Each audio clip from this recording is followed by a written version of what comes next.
Hello, everybody. Welcome to the latest episode of Squared Triangle. We are a week late from when we normally like to record, but as a peek behind the curtain, I am just taking the roles of a father figure. Kids.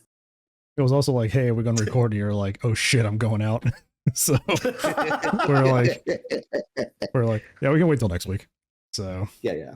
So that does lead us into a back-to-back week again, though, because Friday we'll have this episode, and then next week we'll have Money in the Bank. So true. Money in the Bank's Saturday, isn't it? It was all a ploy for me to do week to week with my friends here.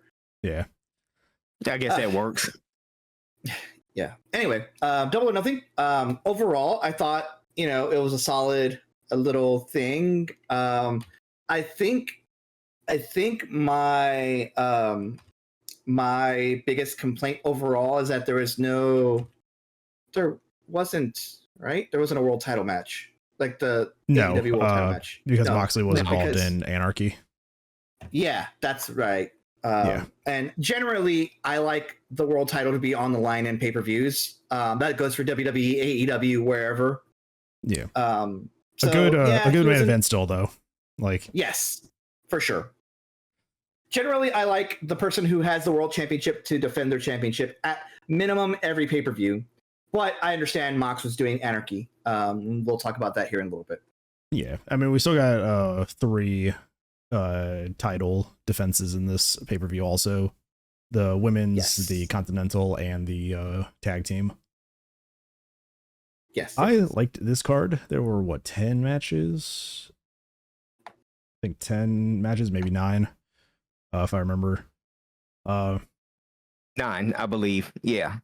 And I think they placed them well on this card too. Because after the madness that was Anarchy in the arena, I think that trios match was like the perfect match to put there instead of going right into the main event. It's wild to think about a trios match being like the come down from Anarchy in the arena, but yeah. Especially when you consider who's in that trios match, like when we get to it. Yeah. It's a crazy roster of guys in that match.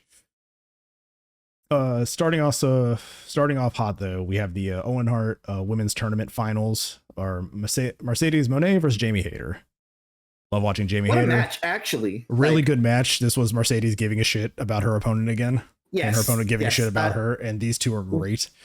We've kind of talked about that in past episodes of when Mercedes Moné wants to wrestle, she's gonna wrestle her ass off. Yeah. Really physical match too. Showing. Surprisingly physical. Yes. That's Jamie Hayter's style, if I recall. It's been a hot minute since this match that I'd seen Jamie Hayter matches, because I know she's been injured. And a lot of this was focusing on Jamie Hayter's return from injury. Mercedes was targeting her back a lot. There was a really sick Meteora spot to the outside of the ring when she was hanging from the lower rope, which was really good. Hayter's great. And then everybody's like, oh, damn, what does this do to her momentum? And then immediately the week after she's attacked by Tekla to start that feud. And it's okay, I see you. It's we're going to just keep Jamie firing on all cylinders, aren't we? No matter win or lose. No, keep Jamie strong, in my opinion. She is one of the not necessarily OGs, but she's OG enough for how old she's second year, I think. I think she showed up at the end of around second year of the company. But AEW's been around long enough that they've been around longer than WCW at this point, because fuck you, Bischoff. Yeah. But also, Jamie Hayter is now, Jamie Hayter, AEW has been around long enough that the second years are the people who are can claim to be OGs at this point. And not a decisive victory either. Mercedes once again had to steal the win. She can't convincingly beat her opponents, which is a great running thing in her matches. She always has to sneak out a pinfall. And it's gonna be real interesting because we got her versus Toni Storm going into All In, and I'm I think they're gonna crown her as world champion also. So maybe it's gonna be belt collector Mercedes. Yeah, and about that, as much as I think this is kind of the right outcome, because Tony was obviously going to push for the big match. at All In because that's the biggest pay-per-view. So you had to have Mercedes and Tony. Personally, I would have wanted Hater in that spot also. That could have worked, but at the same time, you know, the big pay-per-view gets the big match. My only thing is I don't think Mercedes should be holding all the titles right now. You know, I kind of wish she had dropped the TBS title beforehand. Yeah. You know, because you pretty much holding up 2 divisions now. So I don't know. Maybe, you know, when we get to All In, I think Mercedes takes the loss there. That's just my prediction. But, you know, if they do put the title on her, that would put a lot of eyes on the company, and I get it. But overall, she's fantastic. No, other than that, this match was fantastic, though. It really was. I enjoyed it. I want to know, though, like, if Tony wins at All In, who is the next opponent? Like, I'm trying to think of, like, who have they built up, probably besides Jamie at this point? It's Mariah May. Oh, wait. Mariah May showing up in NXT 4 days after her being removed from AEW's roster. But then again, she started as a model for WWE's shop. So she's just gone full circle in the company now. Yeah, that's just where she wanted to be. That's where she wanted to be. Dream, she took the long way around. She proved herself that she could. She proved that she could be a hell of a wrestler. Yeah, and I'm happy for her. I just hope WWE treats her good, though. You know, I hope they put her in like some good feuds and, you know, treat her. Did you see the star she is? A little sidebar. Did you see like the interview? Ricky Sands was like, I want to defend this NXT title on the main roster, and then like immediately dropped it like the next show to Ethan Page. And I'm like, they're like, no, Ricky. Wow. You're going to listen to what we want you to do. It's like, you're not going to call the shots here. We're going to have you drop the title to Ethan Page. Ethan Page is going to actually. And then, yeah, it's just like, did you see this that? Really good match though. Yes, this was a fantastic match. It is my hope that if Mercedes Moné becomes like a double belt champion, that she starts to give a shit more about her, you know, title matches. Yeah.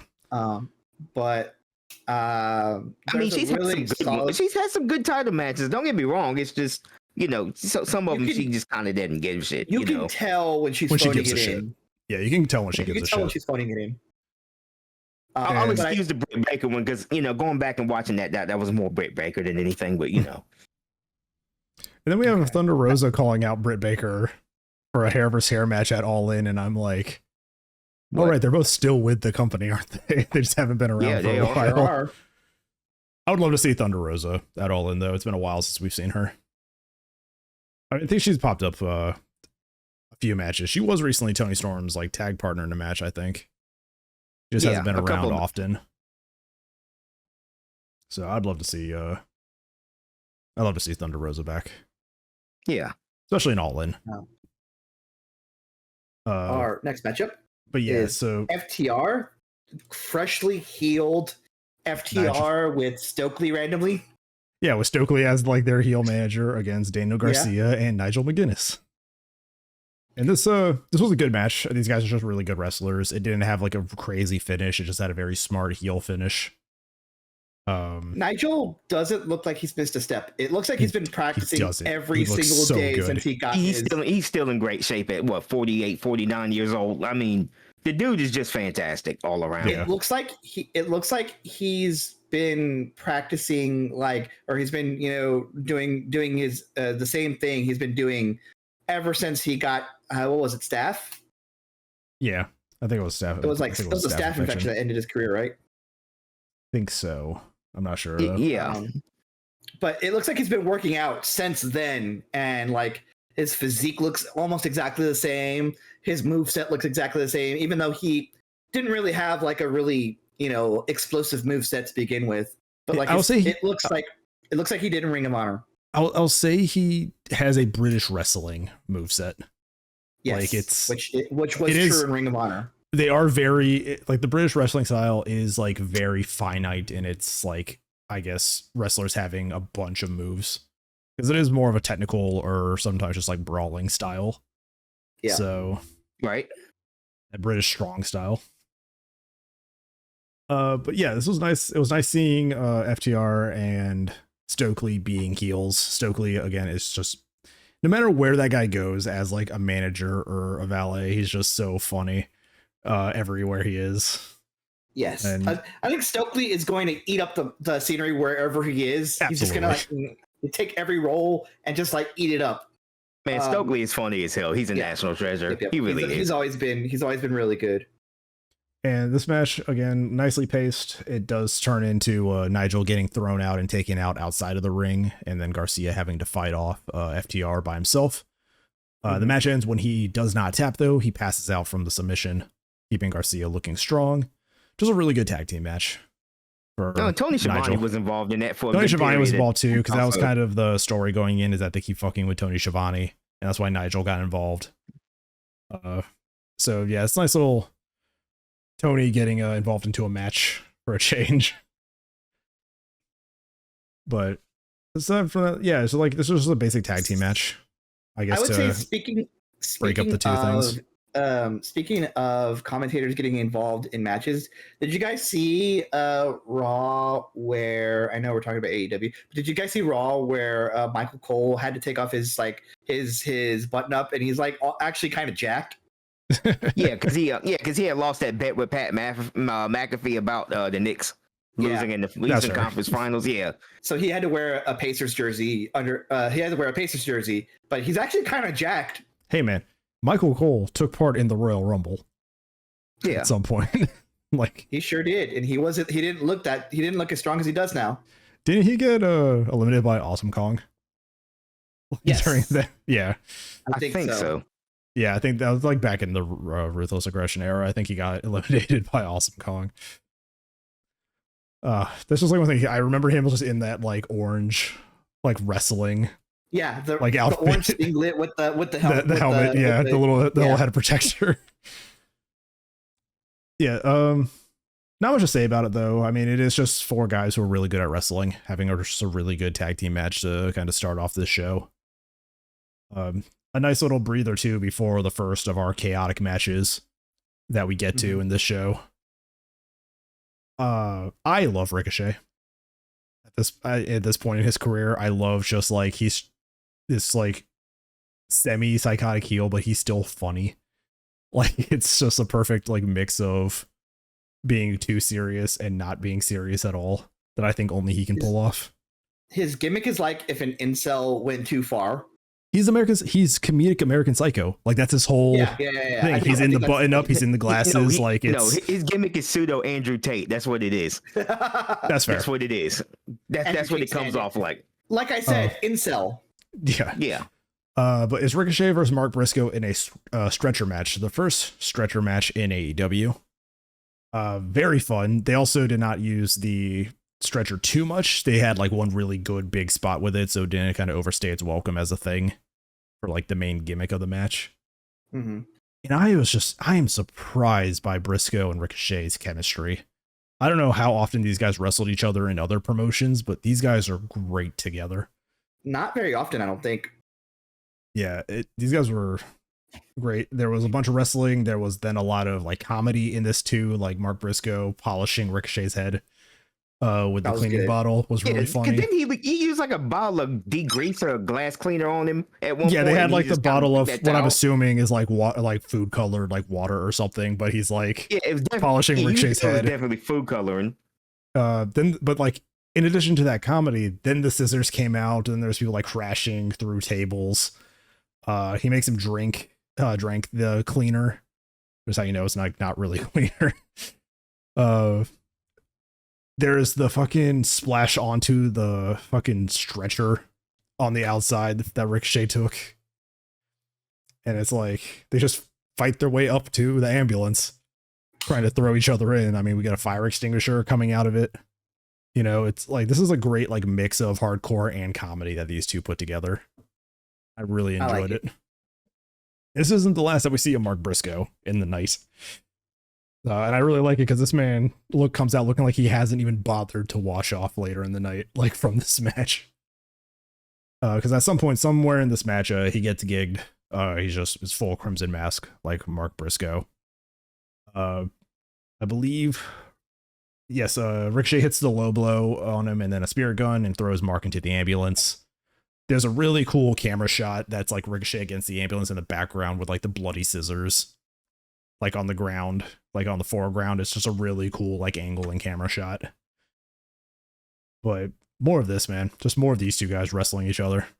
I dig it. I wouldn't mind a Ricochet Mark feud at this point because that match was a lot better than I thought that would be. It was fun. Like I was sitting here, I was like, I'm having a blast with these two right now. It's good.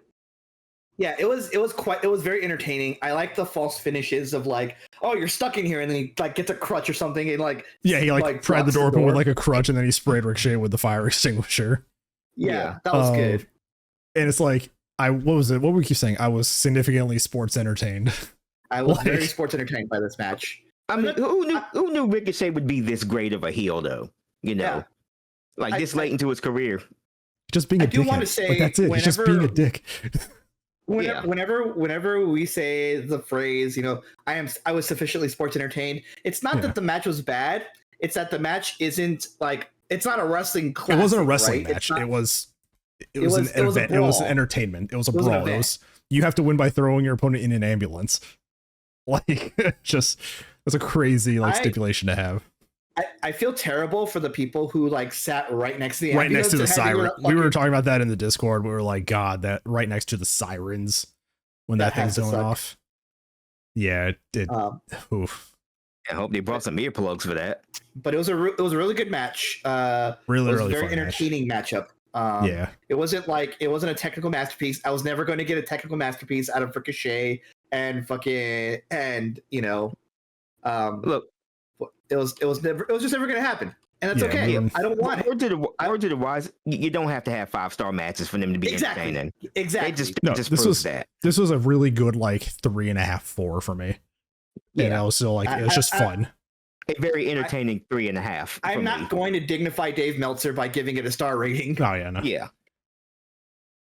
But yeah, so this was like the first chaotic match of the night, and I was happy because they kind of spaced out the chaotic matches really well too. Or at least what they knew would be the high energy matches. Right after this, we have the tag team championship match, which is a good match. It is definitely like we raise up with the Mark and Ricochet, and now we're coming down a bit to get you guys ready for what comes after this match.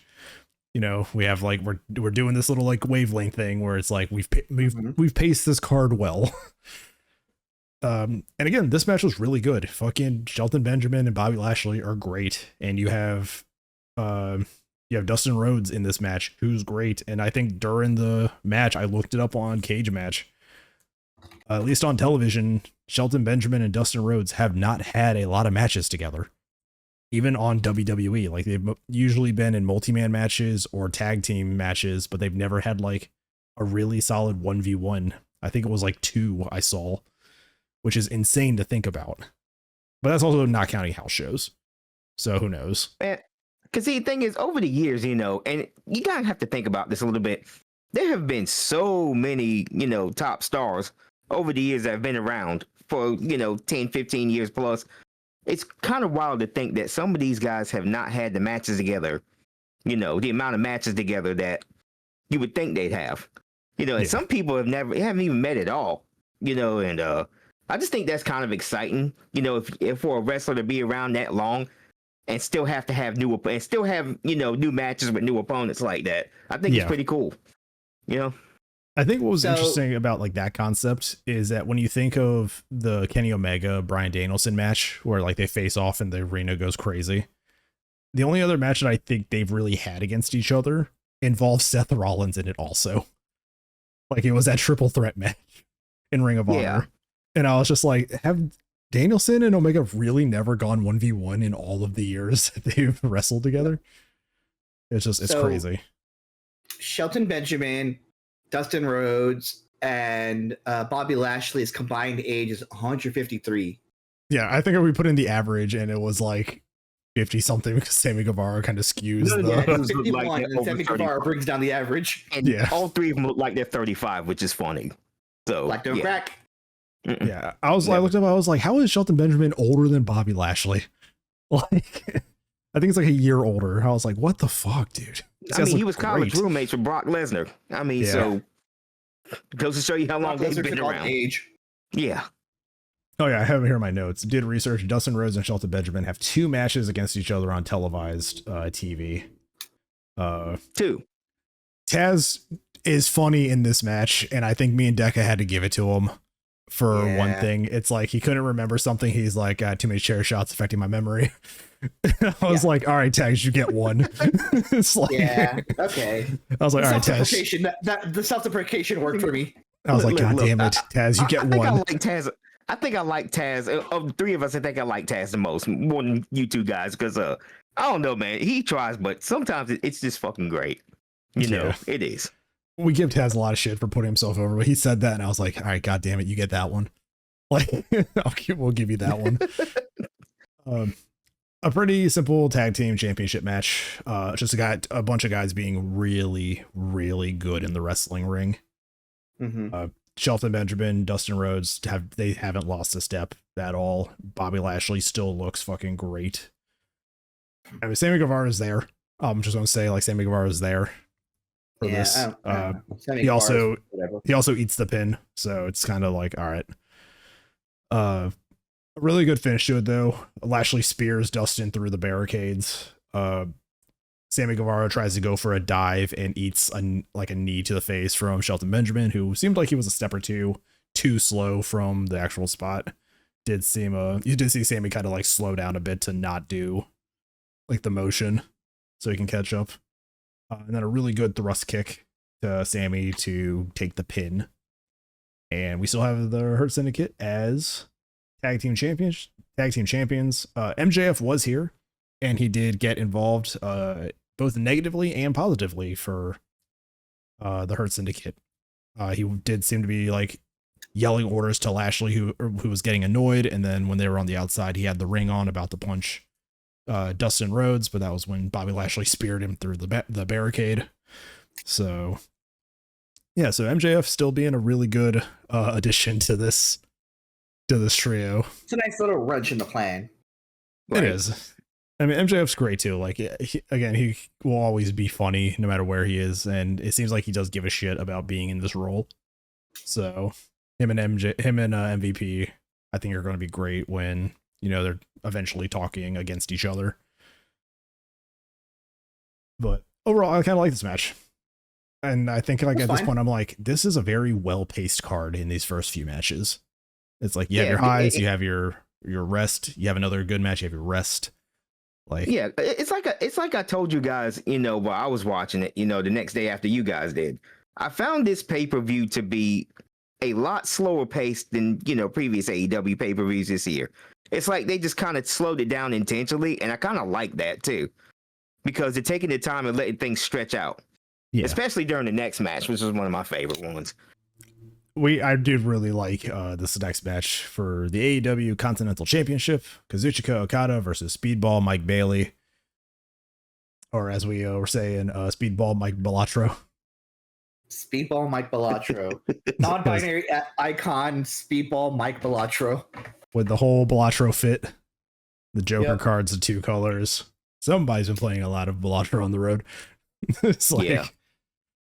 We caught the person who designed the ring gear on Blue Sky. Immediately followed them. It was great. I like my notes here. Mike Bailey watched Karate Kid once and it became his whole persona. Like, because that movie has inspired generations, so I'm not going to fault him for that. Yeah. Oh, but I saw Karate Kid Legends. That was okay. Oh, they're doing. Yeah. This match was so fun. I really liked this match. So did I. Mostly because it's Okada just like realizing, oh shit, this guy can fucking hurt me like throughout the whole match. Okada's like, damn, I actually have to bring out my old Okada stuff. I have to actually try for once.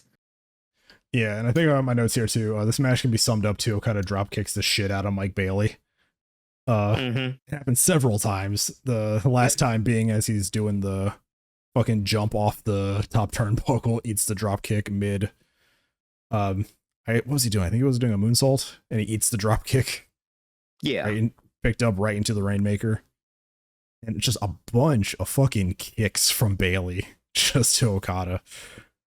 It's like kicking the crap out of him. we even had the crane kick, like the whole crane kick after, unfortunately, on the leg that he had been selling a moment prior, he was standing on. So that's kind of what I was like, Bailey, you got to kind of keep some continuity going here a bit. It's like you were just selling that leg pretty badly. One thing I wanted to point out is friend of the show, Anxiety Lasagna, pointing out that Mike Bailey's feet are out just for the world to see. Yeah, the man is just going around, just free feet for everybody to see. Like, introducing Haley to the idea of like some wrestlers wrestling with their dogs out. yeah, we brought up in the Discord thread like Matt Riddle. Like his whole thing was kicking his fucking Crocs into the or flip flops into the crowd. So. Yeah. I think like several wrestlers wrestle without boots on. I know Asuka did, back when she was in Japan. Rusev did for a while. I mean, it's common.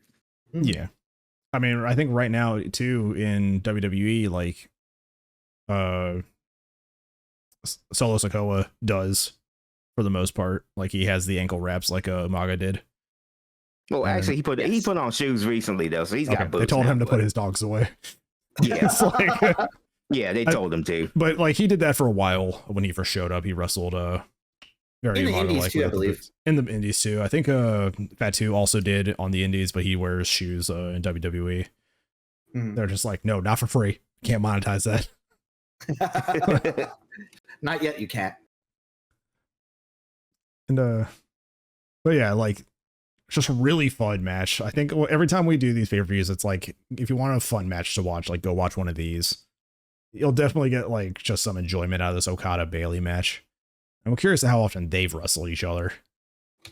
I don't think they've actually wrestled prior to this, with Okada being in New Japan and Bailey kind of being in TNA and the indie scene.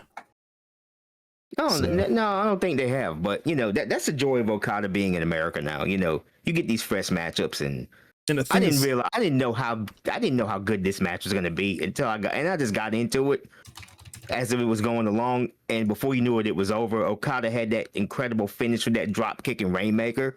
Yeah, that was just perfect. Like I want to see these guys feud more. Like, it's just some things in AEW right now just excite me at the thought of it, and I just Okada and Bailey feud would be one of those things.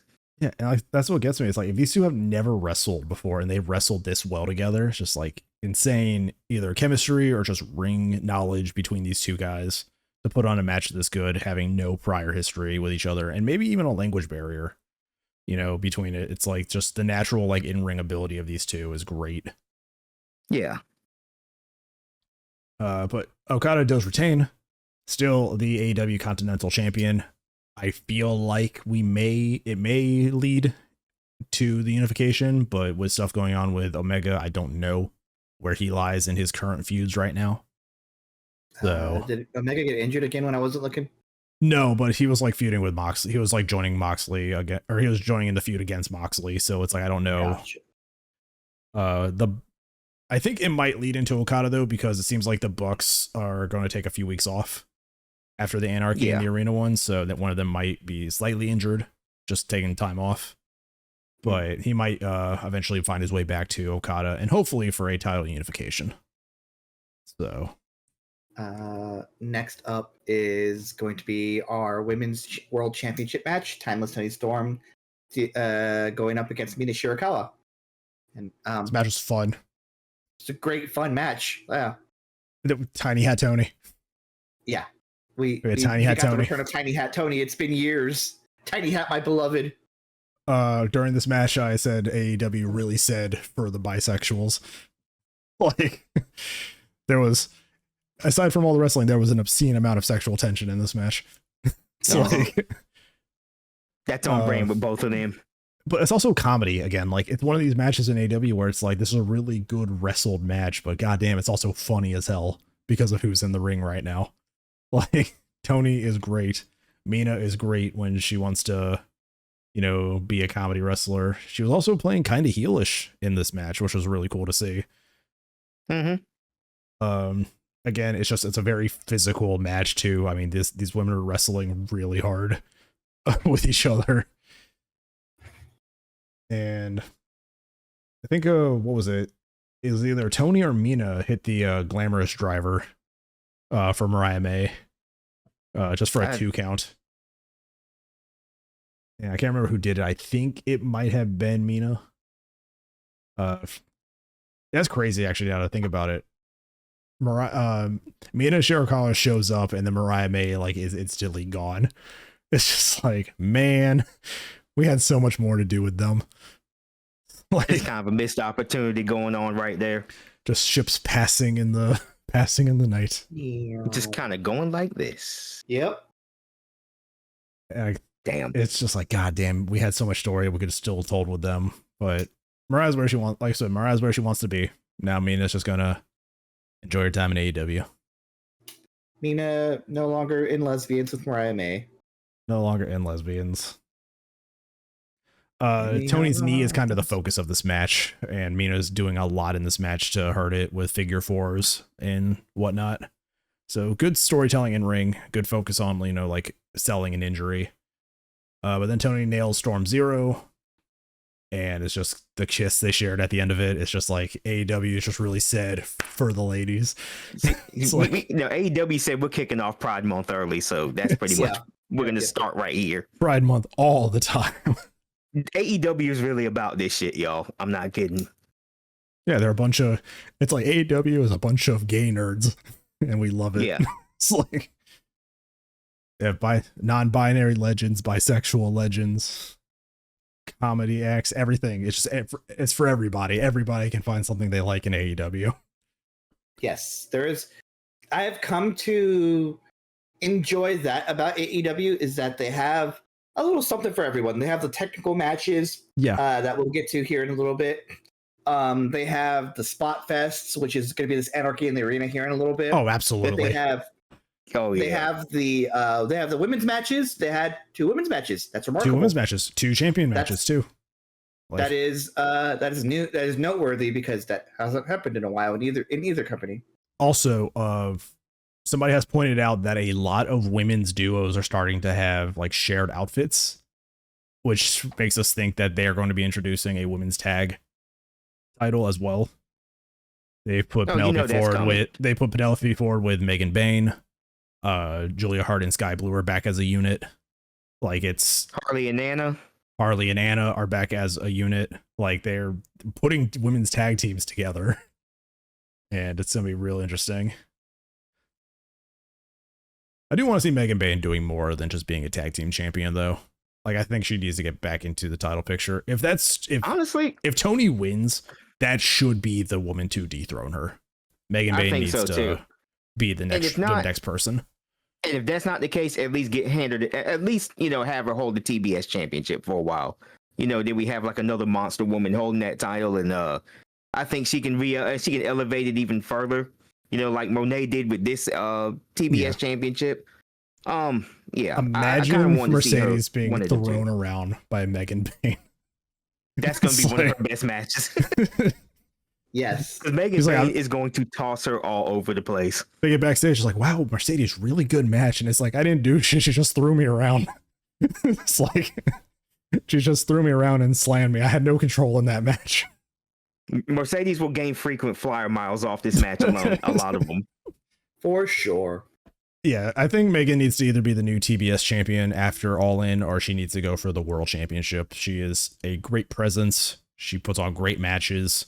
She has, the lackey tag team partner who could help her win it if they need to. It's like there's a lot that they can do. And Megan Bain just is a great addition to this women's division. And they need to capitalize on her because she is insanely popular. I think their team with her and Penelope Ford, I think they're called Mega Bad now. Like Mega Bad. Yeah. I think that was the team they put together. Yeah. Phone restraint. I got paid. Yay. Woo, nice. I can pay bills. Yeah, just a really fun women's match. Mina's great. Tony's great. I think we're never going to get a bad match out of these two together. And even Tony feels like she rarely has a bad match. Tony doesn't miss. She's really good. I think I was talking to you in the Discord too. It's like after all the Mariah May stuff, I am surprised that Timeless Tony Storm is still going this hard as a character. Oh yeah, I thought she's consistent as hell. I thought they would have like changed it up now though. Like, but no, it's the same thing. It's like she's still making it interesting. Like it's crazy character work. Yeah. No, she is a wonderful character. And it's amazing that we got this from the little punk chick with the backwards cap. Who took a pie to the face from Charlotte Flair. Yeah, exactly. And look, we got this from that, which is just that's if nothing else was the biggest Don't Judge a Book by its cover. Yeah, it's got to be Tony Storm. Yeah, look how far we've come with Tony Storm. Ball. Like, man, missed so hard with Tony. I think that was a Vince miss. Whoever, they fucking missed. I don't think Tony's going to be like, I'm not going back there. Look at me now. Like, yeah. You guys ready to talk about the train wreck? Yep. I didn't take notes. What the fuck? I took some notes. I tried to take notes during this match. I could not take like play-by-play notes like I normally do, but I took enough. So, one of, I would say, AEW's tentpole matches where, you know, WWE has the Royal Rumble and Money in the Bank and all that. This is AEW's match. Anarchy in the arena next to Blood and Guts being their kind of war game. This is like their two big tentpole matches, match type. Yeah. We have the team of pretty much the Avengers, I will say. We have Kenny Omega, Swerve Strickland, Willow Nightingale, and the Ops, currently being Shibata, Joe, and Powerhouse Hobbs, against the Young Bucks and the Death Riders. Death Riders in this match consisting of Claudio, Marina Shafir, Moxley, and Wheeler Yuta. And right from the get-go, you know this match is going to be fucking heat when Swerve comes out in full Predator gear.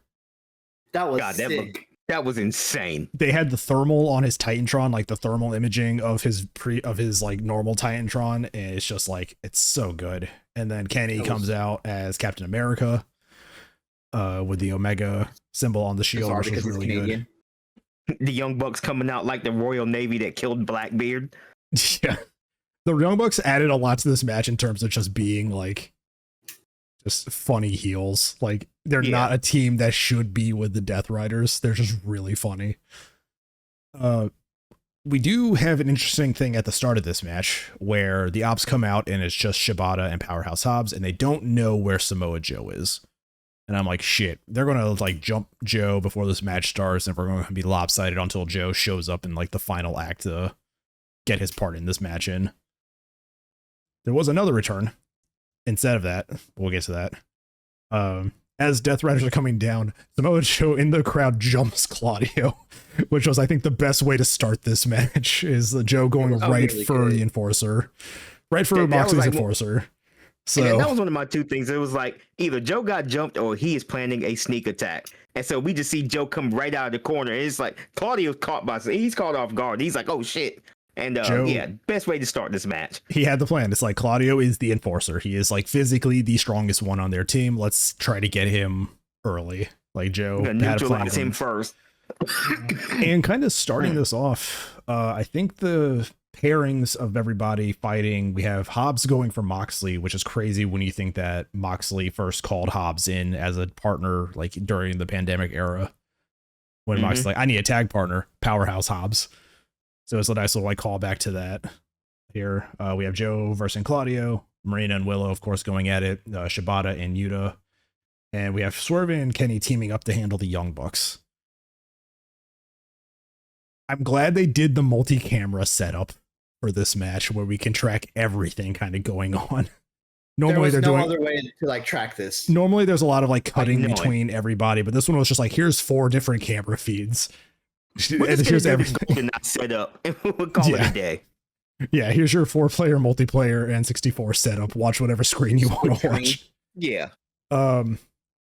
Willow and Marina go outside. It's really funny because they're fighting outside and you see Shibata like walking Wheeler Yuta outside and he stops and turns around and instantly goes right back inside with Wheeler Yuta to let the ladies have the outside area. And yeah, he's just jumping Wheeler Yuta backstage, puts him in a chair, kicks him like against the door. Just Shibata just dismantling Wheeler Yuta. It's really funny. There weren't any like what I like to refer to as like the horror spots where someone Yeah. does something that someone would catch a charge for later. We did get to some of that later. Yeah. But we have to address like the biggest thing. They're playing a fucking like colonial like marching theme because of the Young Bucks. And Tony's like, and Kenny's like, I cut that shit. And then they start playing fucking Bodies. And I was like, no. They didn't play Bodies first. They played something else first. They played the Pointer Sisters. I'm so excited, and that's They did. This is like a callback to I think the first Double or Nothing. yeah. And then he said some like 2000s alternative, and then Bodies starts playing as Swerve goes over the ropes to take out the Young Bucks. The crowd is into this match at this point. Like, this audience is a bunch of people who grew up with that fucking song. And it's like, this is a video game now. Like, this is the theme song of this fight kicking in, and we're just gonna enjoy the hell out of this. And it was really good. Like, it was what, like 40 minutes or so. Mm-hmm. It was like 35 minutes, and yes, and there was a forklift involved. I know at one point, I think Swerve jumped off one of the forklifts. So like we have. Well, first, everybody gets back to the ring. We have Willow being chained to the turnbuckle by her piercing, which was crazy. I'm like, okay, it's not too bad, but like, you know, something does go wrong and that fucking ear is getting pulled. Like, yeah. It's really cool seeing Prince Nana be the one to unlock her too.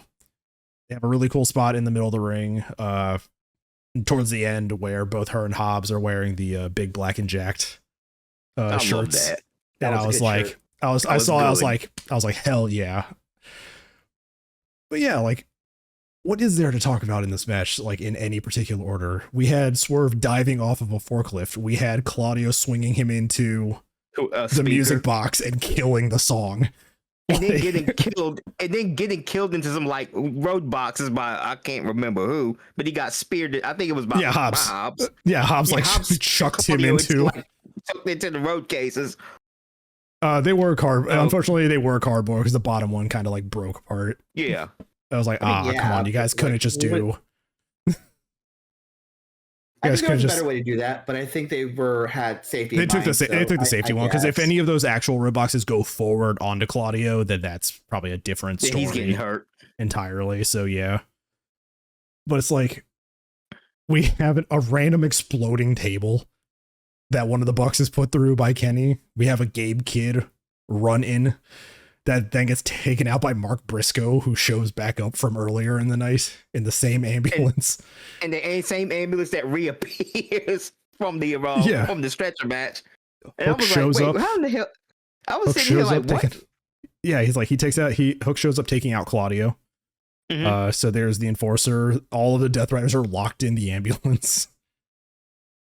And it's just like, everything about this match was just so good. And Swerve hits the stomp with the fucking tacked shoes, which was crazy because that was the Young Bucks thing in their blood and guts match against or the cage match against the Lucha Bros. Yeah, because as a matter of fact, those were Swerve's own shoes that that he signed a deal with Reebok with, so they're called like the Answer 3s. Yeah. That was a crazy. Shout out to AI, I guess. Yeah. But yeah, it's just like, this match was so crazy in all the best ways. Yeah, like there was just so much going on in this match. Us talking about it couldn't even do it justice. You probably have to go catch that match yourself. The staple gun sequence was like unintentionally like the coolest thing and the funniest thing at the same time. Because Swerve's just like casually doing it to people. He like hits, I think, Matt Jackson as he goes to like drop kick him. Yep. Like when he did Wheeler Yuta while he was trying to hit the knee, he stapled him as he was that was it. Yeah, Wheeler tried to hit him with the knee, and he sidestepped and just stapled him. And then Claudio tries to like pop up, uppercut him, and he just staples him on the head. Yeah. And then he gets dropped down and just staples the other Young Buck in the balls. Like it's just, and he does take a staple on the tongue. Like, yeah, this Swerve just looks in the camera and just starts like he's showing the camera his stapled tongue, and I was like, man, this dude is certified psychotic. Me, and even Hobbs like took staples like no selling.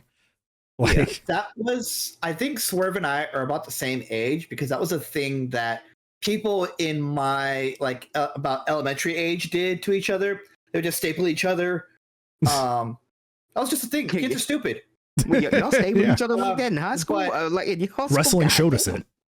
Yeah. But that was a thing that happened around when I was in like elementary, middle school ish. Yeah. But yeah, kids are stupid. But it's a good way to build up an immunity to being stapled. Yeah, I'm gonna build up an immunity to bigger staples by using smaller staples first. Like, but yeah, this match was just like a great train wreck. The right team won. Swerve and them win. Yes, I do agree. The right team won. I think we should start to see cracks forming in the Death Riders. The Death Riders here coming sooner than later. Hopefully, it's just Mox getting more and more paranoid about things. I sincerely hope that's the direction they go, because I don't think this is now becoming a roadblock to enjoying AEW, with not even having a world title on TV, visible prop. But I think that's the thing. I think Hangman wins at All In. Yeah, because the next episode of Dynamite after that pay-per-view, we had this big segment between Swerve, Hangman, and Ospreay, and Ospreay pretty much, Swerve and Hangman still have that beef. Yeah, because he's wondering like, hey, did you tell the Bucks to do this? Yeah. And then Ospreay, came in and he was trying to convince both of them that, Hangman is pretty much the one to beat him, and we pretty much have to help him get the title off of Moxley and back on television, because it has been, about almost 10 months since we've seen the title on television. Yes. Give or take, the last few pay-per-views. Yeah. So Decca's right. It is starting to become a roadblock for watching AEW. I think they're like setting up the big babyface win with Hangman. And I think just building up to All In, like, I'm pretty sure Hangman's going to win. I think the crowd's going to go nuts when Swerve helps him win it. Oh, yeah. Like, it's going to be the thing of like Swerve at like the last minute is going to like show up and like hit Moxley with something. And he's that's going to give show up with Hangman another forklift and Swerve stomp the rest of the Death Riders. Yeah. And it's just like, they're building it up like they still hate each other, but I think it's going to get to that moment of like either Ospreay convinces him or, Swerve has that final change of heart where it's like, we have to beat Moxley. Mm-hmm. Like, this is for the greater good, but I want a title match next time. Yeah. And I think that might be like the deal. Mm-hmm. And who knows, like I would like, God, I've thought about it. I would still love them to eventually do their tag team arc where they hate each other, but they still manage to like win, even though they're like at each other's guts about it. Like the uncomfortable tag team champions. Yeah. It's just like, oh fuck, we won. Now I have to kind of trust you and you have to kind of trust me, but like, it doesn't have to be a long reign. Like, let the paranoia between them like continue to bubble. Like, this would be it's a great arc it would be a great story for them as a team, and even furthering the feud. It's like, hey, even if they're transitional, we still got it and they still hate each other. So of course they're not going to hold these for long. Like, they're not going to be able to trust each other. Like, also, that'd be a nice little excuse to have Swerve have another crack at the Hurt Business also, but yeah. But I fully believe, well, we'll get into the final match of the card later, but I fully believe that All In is the Hangman victory. I mean, even if he's not from there, it just kind of makes sense to have the Cowboy win in Texas, Yeah. Yes, for sure. So I fully believe, and Moxley, the dude is so due for a vacation. Like, yeah. Mox, take your vacation, man, please. Just a month. Just go away for like a month. Just relax. Renee's somewhere just like, please get hurt. Please get hurt. I need him home for like 6 months. For those praying on my downfall, stop, you've won.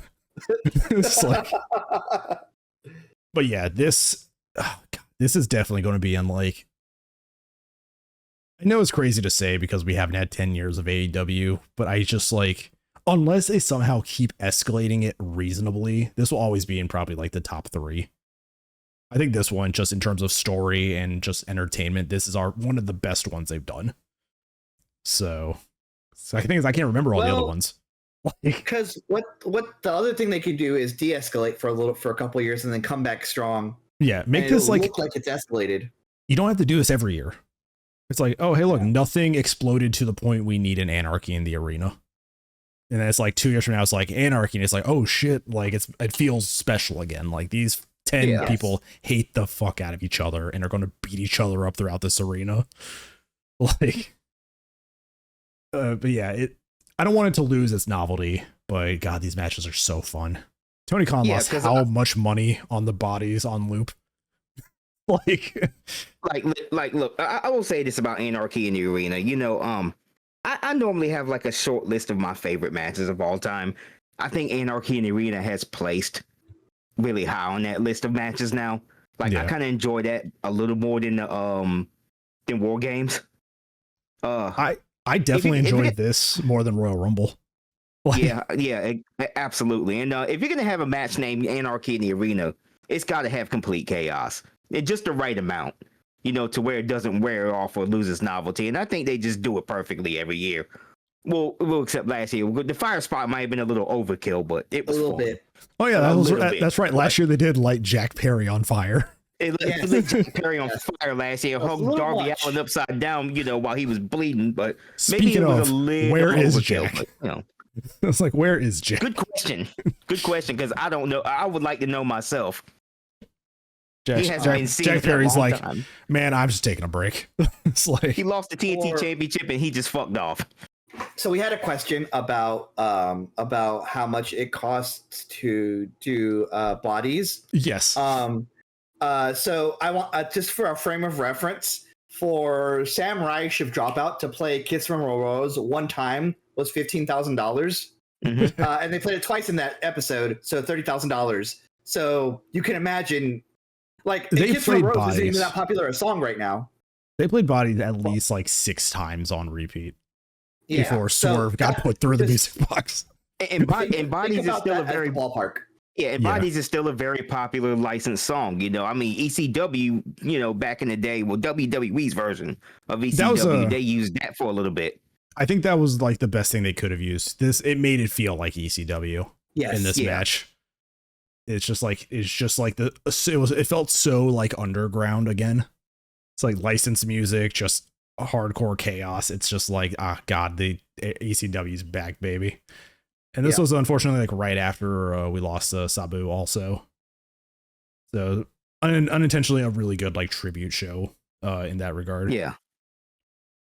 So this train wreck happens. Yep. I'm hyped as shit.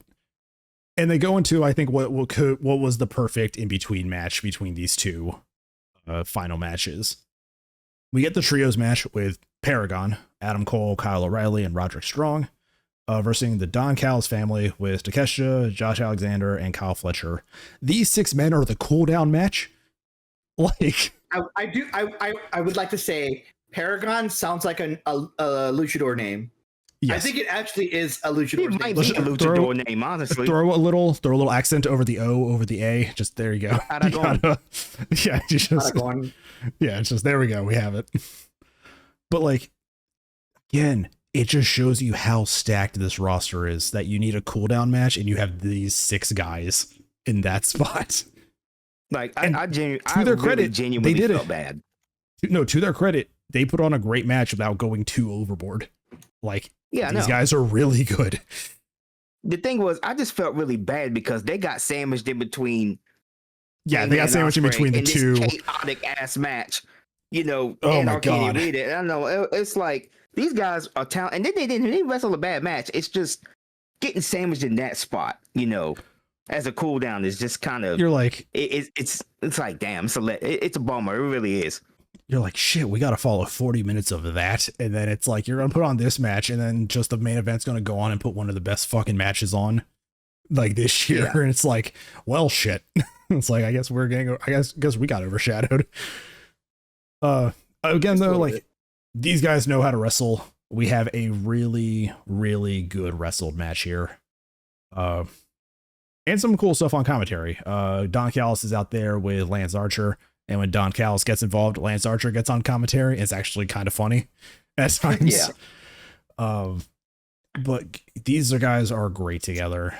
Kyle O'Reilly does eat the pin at the end of the match, and then a beatdown is started by the Don Callis family, who is then broken up by Brody King, Tomohiro Ishii, and Hiroshi Tanahashi. The road to Forbidden Door has begun. It's like, I just remembered something from the last match. Yeah. Mark Briscoe comes out of the stretcher to beat people up. Yeah, he shows up. That happened. Mark Briscoe comes out of the stretcher. He shows back up in the ambulance after Gabe Kidd shows up and seems to target Gabe Kidd in his own interference, which I guess is setting up a match for them, probably at Forbidden Door. Yeah. But it was just really cool to see like Briscoe know like I need to even the odds and coming out here to help team AEW against the Death Riders. And on top of that, I really wish I really do believe that if Eddie Kingston was cleared, that would have been him. That would have been Mark Briscoe. I feel like if he was cleared, that would have been the Eddie Kingston spot to return. But I'm glad we got like a Mark Briscoe who just looked like he came straight out of a fucking zombie. He flick. didn't wash. Like I was like, that man's been backstage for 2 hours just looking like that. He's been in that ambulance the entire time. Yeah. I choose to believe that. Yeah, just chilling. That just makes more sense to me, honestly. It's like a bottle of water. There's no way. Just drinking the water. They give him like a bottle of water and some animal crackers. Just hang out. We'll let you know. When the Death Riders start getting thrown into the ambulance, it's your cue. Like not 3 times with their heads. Anyway, sorry. I had to remember that from the match. I am liking the main Don Callis family lineup now of Takeshita, Alexander, and Fletcher. I'm really liking those 3 as like the main 3 of this group. I mean, we still have Lance Archer and Brian Cage as a tag team, but these 3 being like the main guys for Don Callis feels so good. Like Josh Alexander fits in perfectly on this team after coming from TNA. And it's like, I think if you wanted to add him as a baby face, you just can't do it in the current like environment of the roster. So he's fitting right into a really good heel right now. But yeah, I mean, it's a great trios match. Like I said, it gets the beatdowns prevented by a new team. And yeah, we're getting the Tanahashi, farewell tour started right now. Which I think his last US match is Forbidden Door, is what they've announced before his retirement after like a final Japanese match. So, yeah. The legends, man. Cena retiring, Tanahashi retiring, R-Truth being released this fucking week is something that has happened, and everybody in WWE seems fucking shocked about it. Yeah. Like, and this was after his match against John Cena where he came out with "the last time is now," so it felt very like, oh shit. Like this is his last match. Yeah. And I think he knew. Yeah. They're just like, hey, we're not renewing your contract. He's like, okay. I hate Bully Ray. I just feel like you can't be an objective podcaster if you're being paid by a company. Like you can't find that balance of being a commentator and a shill. He is impossible for him. I do agree with something that R-Truth should do if he goes to AEW, and it's just act like he's still hired by WWE. He's just in the wrong place. That would be funny as hell. He goes to Tony and calls him Nick. Like, it's just like continuously be in the mindset of like, this isn't WWE. Let's just be the same character in a different promotion. And I was like, you know what? I'd watch it. Like, R-Truth is great. Honestly, yeah. Like, only R-Truth can make that work. He's probably the only person that could. Realistically, though, if he doesn't retire because of this, I see him going back to the TNA to just at least be in the periphery. Yeah. It'd be very interesting to like leave the WWE and just to go to TNA. R-Truth just shows up in New Japan. just starts having incredible technical matches. Like, I'd watch it. I'd watch it. If you announce it's like R-Truth versus like Sonata, I'm watching it. Like, I definitely watched that. R-Truth versus like Ishii or something. Yeah, like R-Truth trying to beat up Tomohiro Ishii and just nothing works, and he's like still doing like a comedy act of like, wow, you're a tough guy. Like just R-Truth being R-Truth, like unsure why this man's not flinching. Like just everybody loves him. Everybody loves R-Truth. I think wherever he goes, he's going to find respect and care, you know, from whoever hires him. The man's great. I do think if he retires, that this would be like retiring, having a great match with John Cena, like a very emotional match with John Cena would be the perfect way to retire for him. Yeah, so if this is like him just like, oh, I'm released, well, I'm 50 something now, you know, maybe I'll just go see what else I can do and step away from wrestling. Yeah, I mean, he's had a great run. He has stayed relevant for as long as he has, just by pure charisma. Like, it's insane. Yeah, I'm gonna miss R-Truth around the WWE, but I really do hope that, you know, he finds where he belongs. You know, whether it be wrestling or him doing music or whatnot, I really hope he finds something that just makes him happy. You know, did you see he started an OnlyFans account? Yeah, he thought it was Twitter. He thought it was Twitter's. He thought it was Twitter, so he joined OnlyFans. And I'm like, he hasn't lost a beat. Like, he's still just in character even when released. Like, it's just, the man's a treasure. I got a feeling this character would get so much better outside of WWE because he could do shit like that now. Oh, dude, send R-Truth to DDT. Let him wrestle on a train. Oh yeah. Send R-Truth to Japan in DDT. Let him be like a comedy wrestler. Let him get their let him get their like 24-hour equivalent, the one that you can like be pinned anywhere. Like, let him just redo that gimmick in DDT. Oh hell yeah, that would. And it's a WWE partnership. So, R-Truth versus Kota Ibushi. Yes. They would get into so much shit. I still remember when Kota Ibushi wrestled for AEW in the Yakuza sponsored match, and he got on the bike and got clotheslined off by fucking Brian Cage. I was just like, that whole match was a fever dream when you think about who was in it and what it was for. But enough of that. This banger of a main event of an Owen Hart tournament final, the storytelling, the energy, the atmosphere, the lighting. It was a great lighting choice, like during this whole match. Hangman versus Will Ospreay. To run it back 11 times. Just do it. Just give it to me. 36 minutes and worth every single solitary minute that they got. Holy shit. This match was every single solitary second that they got. Fucking good. Man, Will Ospreay and Hangman continuing their streak of just absolute fucking bangers. I don't want to put Will Ospreay at the top 10, at the very top of a top 10 list again this year, but the man don't miss. Like, he doesn't miss. I'm tired of putting him on the top of this list. Like, the dude is just incredible, and Hangman is he just makes a great main character to me. He is. Hangman is the main character of AEW. Yeah, he's just incredible main character, and I fucking. When you put these two together, this was just a magical match. Okay, and this is probably one of those matches, where if somebody would start out in pro wrestling, I would show them this, because you can't get any better in storytelling and match and everything about this match than this. Yeah, like it is an anime setup. It's like you have the main character and you have like the guy who he's not like rivals with, but is still like competitive with, and then you have his rival in Swerve, and you have him taking on this big bad that is Moxley with his goons. Like it is an anime setup, and it's like that's why I feel like you're going to get that whole big like team affair of all the other baby faces taking out Death Riders during the Hangman match to help Hangman dethrone Moxley.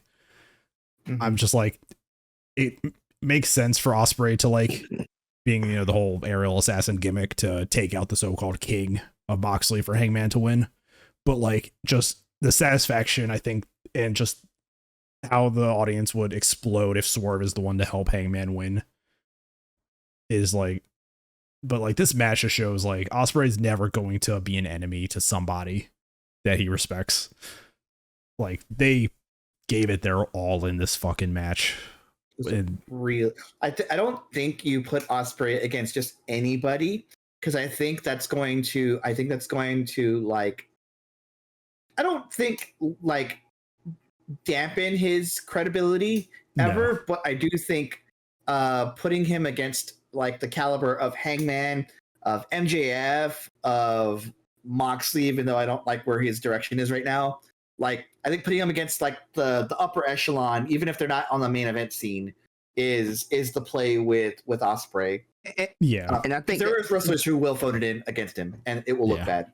Yeah, that is just the magic of Will Ospreay. There, you put him against top talent in any promotion, and he just brings that top talent up even more. You know, he pulls everybody up with him.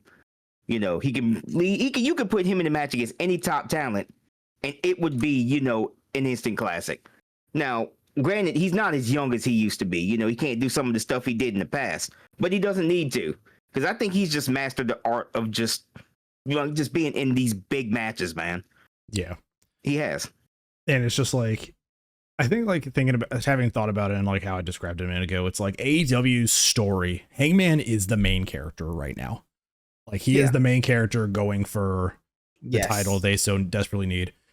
Ospreay feels like the main character of like another story who's just like has dropped into this one.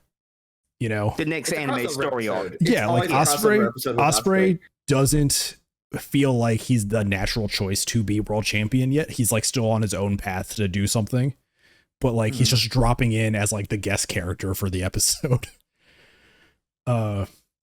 These guys did everything to each other though. We had style clashes being hit. We had Snapdragons. Ospreay almost hit a one-winged angel.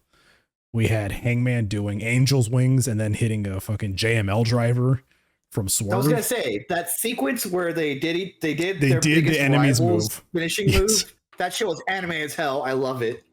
That was incredible. It was really, really good. And that was like the last like sequence. That was like one of the last like two sequences of this match. But even then, like they were just fucking like destroying each other. So Hangman took a Styles Clash off the apron, like at a point in this match, and like that was almost a 10 count, and he gets back in. And there was two moments too of just collapsing to dodge, you know, attacks. Like Ospreay went for the hidden blade and Hangman just passed out, and then he tried to go for buckshot and Ospreay fell. And it's like these guys just put on this fucking match, dude. This match, man, was so good. Yeah, it was. I didn't take notes, not because it was a bad match or I couldn't follow it. I was just watching it like this the whole time. I was like, holy shit. They fucking did it again. Ospreay has this thing that he does in some of his matches where they have the anime as fuck like stare down before the duel. Taking off the pads. And he goes for the hidden blade and just gets fucking obliterated by a buckshot lariat. Like, and that's still not the end of the match. Like it's There's still more to go. I mean, Hangman at a point beats the 10 count, instantly gets into the ring, eats two hidden blades, kicks out. We also didn't even mention there was the Deadeye attempt and the table collapsed.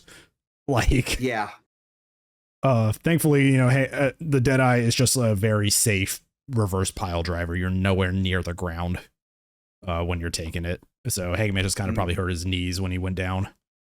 Yeah. But luckily, it was a very safe fall for both of them, all things considered. Yeah.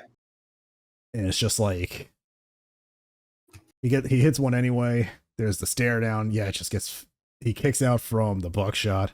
A Stormbreaker on Hangman. He kicks out. That's when he misses the hidden blade because Hangman falls over. And then they start hitting their rivals' moves.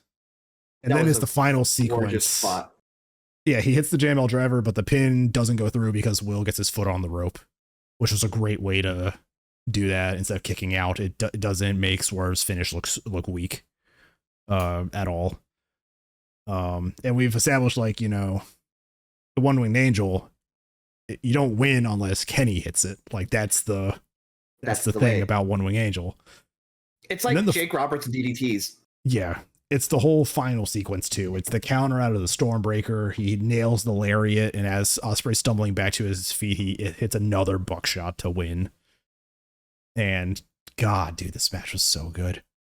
I highly recommend, if your jam is like an emotional storytelling match, you watch this match. If you want to see an anime as fuck wrestling match, watch this one.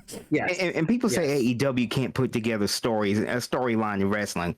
They did this perfectly. I mean, they did this they did this perfectly. Okay, this is living proof that y'all gotta stop following these false narratives online. AEW's fine with storytelling. This was wrestling turns out in a good spot still. Yeah. Except for your WWE as a late, because they're going through some things. Yeah. I think the only other time Hangman hitting a JML driver would be as like impactful as it was in this one is if he hit it and that's how he beat Moxley. Yeah. Like he beats Moxley with Swerve's move. Or if he does like a swerve stomp and wins. Or like a house call or something. God, do you think Hangman has the control to like hit a safe house call, or is he just want to kick Moxley in the fucking face? I think so. It's like, I don't know. It's just a sidekick. It's like a mule kick. One of my favorite ones is Swerve still taking out fucking Darby with it after Swerve jumped off the steps. It's just Darby gets fucking laid out by it outside the ring. It was good. I think also that might be the big like turning point too. If they decide to not go the Swerve or Ospreay route, I think Darby returns to cost Moxley, because he should be getting back in time for All In. And he just got off of Mount Everest, so he's probably gonna get some rest. He'll be back in time. He has some unfinished business with Moxley, and Ospreay's already reached out to him, you know, during his first few weeks here, saying, "Hey, I will help you dethrone Moxley if you need me." So, like, there's all the seeds there. Like, Ospreay is assembling the Avengers, or at least he's trying to. Like, but Hangman wins. It was probably unintentional because of just how they wanted to do it. A really good callback to when he got to the stage and looked back to the ring. And as he went back to Swerve, you know, there was the scream and he kind of hesitated. This one, he goes back to the ring, you know, shakes Ospreay's hand. There's a great show of respect between them. Just a great finals, a great main event to just a great fucking card. Like, God, this match, dude, I've been thinking about it like all fucking week. Like, this match was just so good. Also, I'm really glad that they really, really stressed the importance of the Owen Hart Cup. Because I think this match, along with the rest of this tournament, has raised that tournament to another level. It is the tournament to be in now if you want to win. Yeah, it's the World Championship match. The world title, I think giving it the World Championship was the sauce it needed to make it like a good because it's not just a tournament anymore. It's an actual reward end goal for winning. Like, it's not just like, hey, we're doing a tournament to do a tournament, because there was really nothing for the Owen Hart. It was just, hey, you get the cup and the title. But now it's just like, no, man, this is our way of getting you right into the main event picture. Like, it's their way of pretty much stressing the importance of the AEW World Championship. Now you have an All In. So now you have basically, you know, AEW's WrestleMania, effectively. I hope they do a lot more with this. The Owen Hart Cup is now one of those things I'm looking forward to now. Absolutely. Mm-hmm. It's just like, you see the roster of that tournament and you're like, oh man, who's getting a shot at the world title? Like, who is it at this point? You know? Yeah. God, this was such a good show. I got nothing else. It was so good. And I mean, it was actually art. Yeah, I mean, it's been a week, so we had some, you know, fallout from it too. You know, the Ospreay's promo with Hangman and Swerve, showing there's still some tension there. You know, we had the WWE releases, Mariah May showing up in NXT. You know, everything's kind of in flux right now. We also had Tekla show up after this to attack Jamie Hayter. Like, the rosters are growing, people are shifting around, and it's a great time right now. We got Money in the Bank this week, so sure did. And tonight, and because we're recording on a Wednesday tonight, we have 4 entire hours of AEW with Fighter In Fest. like an hour, actually. Yeah, it's a 4-hour long TV pay-per-view, basically. But yeah, I got nothing else, man. This was just a great show. Look at least if you guys want to like find stuff to watch, I'd recommend the Ospreay Hangman match, the Anarchy in the Arena, and the Tony Storm match as like the big 3. And then, you know, Okada and the Paragon match are pretty good too.